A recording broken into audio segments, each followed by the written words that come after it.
Hello everyone, how are you? I hope you all are fine.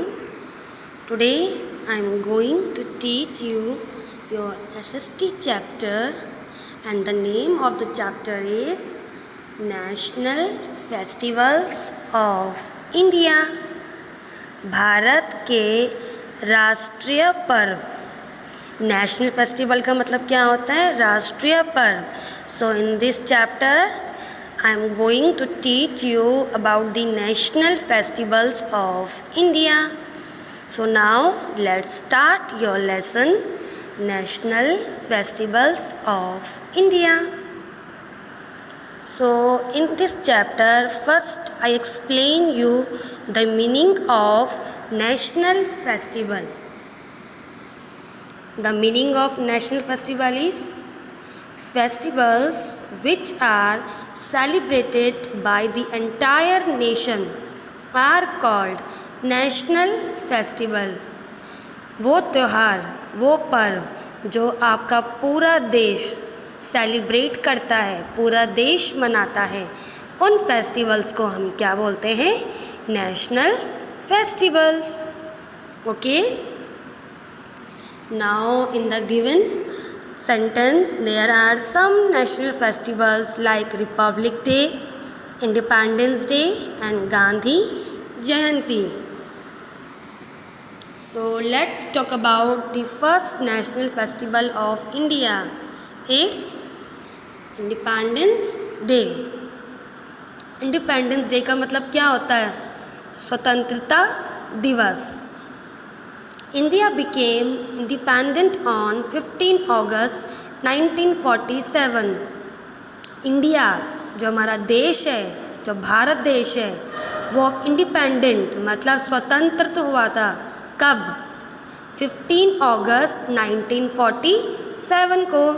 इसीलिए आप जो 15 अगस्त है उसे किस रूप में मनाते हो? स्वतंत्रता दिवस के रूप में मनाते हो, क्योंकि इस दिन आपका देश क्या हुआ था? आज़ाद हुआ था. So the independence day is celebrated on 15 अगस्त. इसलिए जो इंडिपेंडेंस डे है, जो स्वतंत्रता दिवस है, वो कब मनाते हैं हम? हर साल 15 अगस्त को मनाते हैं. Next point is the prime minister of our country hoists the flag at Red Fort in Delhi and gives a speech. Prime minister means प्रधानमंत्री. जो हमारे देश के प्रधानमंत्री हैं वो हमारे देश का तिरंगा लहराते हैं. कहाँ? दिल्ली में रेड फोर्ट मीन्स लाल किले पर. हमारे देश के जो प्रधानमंत्री हैं मिस्टर नरेंद्र मोदी, वो हमारे देश का जो तिरंगा है, जो तिरंगा झंडा, वो दिल्ली में लाल किले पर लहराते हैं और अपने कुछ शब्दों से हमें संबोधित करते हैं, अपना भाषण देते हैं. Clear? So it's your independence day. So next festival is Republic day. Republic day means गणतंत्र दिवस. So now let's talk about this festival. After getting independence from British, India made their own constitution on 29th November 1949.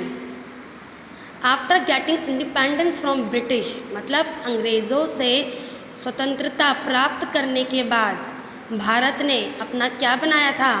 Constitution means संविधान. और ये आपका कब बना था? 29 नवंबर 1949 को. एंड इम्प्लीमेंटेड इट ऑन 26 जनवरी 1950. ये आपका जो संविधान है, जो कॉन्स्टिट्यूशन है इंडिया का, ये आपका 29 नवंबर 1949 को बना था. लेकिन ये आपके देश में लागू कब हुआ था? 26 जनवरी 1950 को. 26 जनवरी 1950 में यह आपके देश में संविधान लागू हुआ था. After that each year 26 January is celebrated as republic day. और उसी दिन के बाद से 26 जनवरी को आप किसके रूप में मनाते हो? रिपब्लिक डे मीन्स गणतंत्र दिवस के रूप में हम 26 जनवरी को हर साल मनाते हैं पूरे भारत देश में. So it's your republic day. Next is Gandhi Jayanti. Mohandas Karamchand Gandhi is better known as Mahatma Gandhi. तो मोहनदास करमचंद गांधी है, उन्हें हम किस नाम से जानते हैं? महात्मा गांधी के नाम से.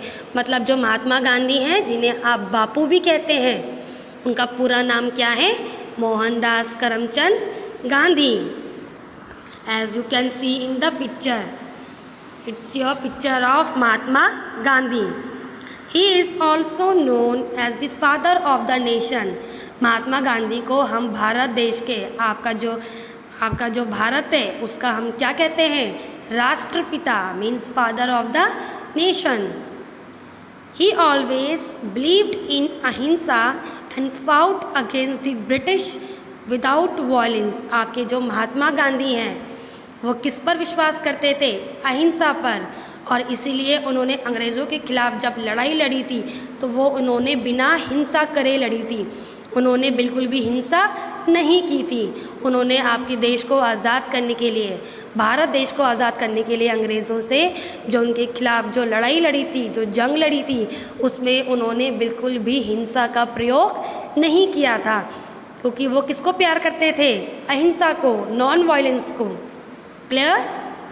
सो it's your festival Gandhi Jayanti. In this chapter I explain various national festivals of India. I hope you like this video and you understand your concept national festivals of India. In this chapter I explain different national festivals of India like Independence Day, Republic Day and Gandhi Jayanti. So I hope you can understand these festivals very clearly. Till then, bye.